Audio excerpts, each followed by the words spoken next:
20 साल हो गए किडनी खराब हुई, कई वर्ष से डायलिसिस चल रहा है, हम तुम्हें बीमार नजर आते? तो किस राधा नाम के बल से, राधा नाम के बल से हम तुम्हारे सामने बैठे गरज रहे हैं। राधा नाम को हम जैसे कहते हैं वैसे जप करके देखो, अभी आनंद आ जाए। और रात दिन राधा नाम जप करो, चाह ही खत्म हो जाएगी, चाह ही खत्म हो जाएगी। इतना ओवर हो जाएगा कि हम मांगने लायक ही नहीं रह गए।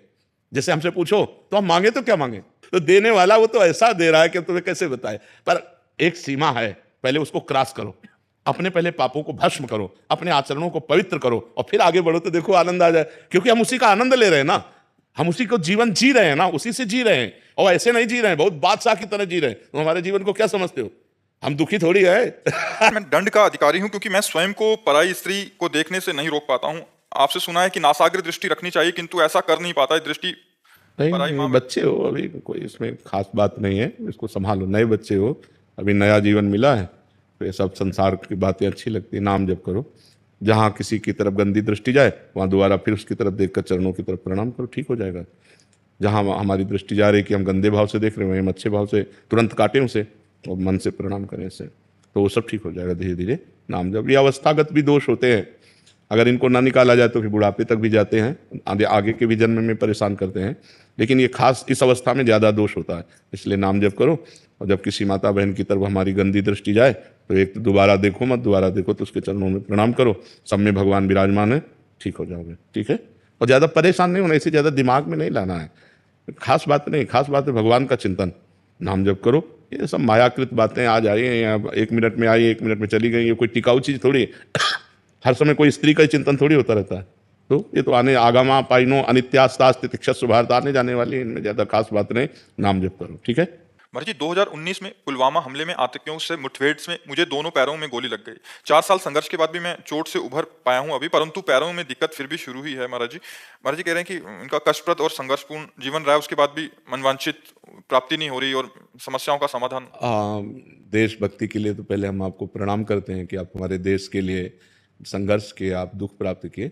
बकाया जब तक हम अध्यात्म के द्वारा अपने पूर्व पापों का नाश नहीं कर देते, तब तक हमारी जो अंदर की चाहत है वो पूर्त नहीं होती। बाहरी चाहत पूर्त होना हमारे अंदर की मांग नहीं है, बात समझ लेना। क्योंकि फाइनल में जब हम यहाँ से जाते हैं, तो चूँकि हम शरीर तो हैं नहीं, तो शरीर यहीं छूटता है। तो शरीर के साथ जितना कमाया हुआ होता है वो सब यहीं छूट जाता है, शरीर के संबंधी यहाँ छूट जाते हैं। फाइनल में आपके पास क्या होता है, आपका किया हुआ कर्म, पाप कर्म या पुण्य कर्म। लेकिन अंदर की जो मांग है वो सुख है, वो शांति है। देख लीजिए, जिनको हम किसी वस्तु व्यक्ति स्थान पद पर आरोपित करते हैं कि इस वस्तु से, इस व्यक्ति से, इस स्थान से, इस पद से हमें सुख शांति मिल जाएगी, वो नहीं है। उन पदों को प्राप्त भी लोग अशांत हैं, क्योंकि हमारी पद की मांग नहीं है, हमारी आनंद की मांग है, हमारी सुख की मांग है, हमारी शांति की मांग है। शांति, आनंद, ये जगत के किसी भी व्यक्ति वस्तु स्थान पद प्रतिष्ठा में नहीं है, ये परमात्मा में है। हम परमात्मा के अंश हैं। जब तक हमें परमात्मा की प्राप्ति नहीं होगी तब तक पूर्णता नहीं होगी। नहीं तो आप तो मान लो अपने हृदय की केवल बात जानते हो, हमारे पास भगवान की कृपा से हर पद प्रतिष्ठा वाले लोग आते हैं, तो एक जन साधारण आदमी जैसे परेशान है ना, ऐसे वो परेशान है। एक जन साधारण आदमी छोटी वस्तु के लिए परेशान है, उसकी थोड़ा बड़ी मांग है, लेकिन परेशान वो भी है। परेशान वही नहीं है जिसने अपने चित्त को भगवान से जोड़ दिया है। हमारी प्रार्थना है, ये शरीर टिकेगा नहीं, आज नहीं तो कल जाएगा, वो कार्य कर लो जिस कार्य के लिए आए हो। देशभक्ति का कार्य तो हुआ, अब भगवत भक्ति का कार्य कर लो।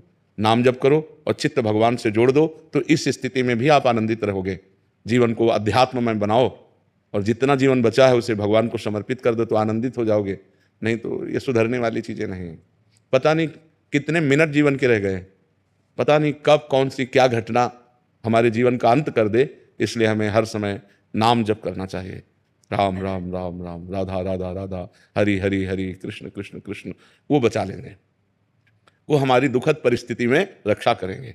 वो हमको अंदर से आनंद देते हैं ना, तो बाहर से शरीर का दुख हम झेल सकते हैं। अगर अंदर आनंद नहीं है, अंदर भी दुख है और बाहर भी दुख है, तो फिर हम झेल नहीं पाएंगे। एक जगह तो सुख मिलना चाहिए। तो अंदर के सुख का ही सुख है, बाहर के सुख का सुख नहीं है। बाहर सब वैभव दुनिया का सब, और अंदर से वो अशांत है, अंदर से परेशान है। तो फिर सबसे बड़ी अशांति है हमारी चाहत। हमारी चाहें इतनी बढ़ चुकी हैं कि उनकी पूर्ति होना असंभव है। एक पूर्ति होती, दो चाहते हैं और बढ़ जाती है।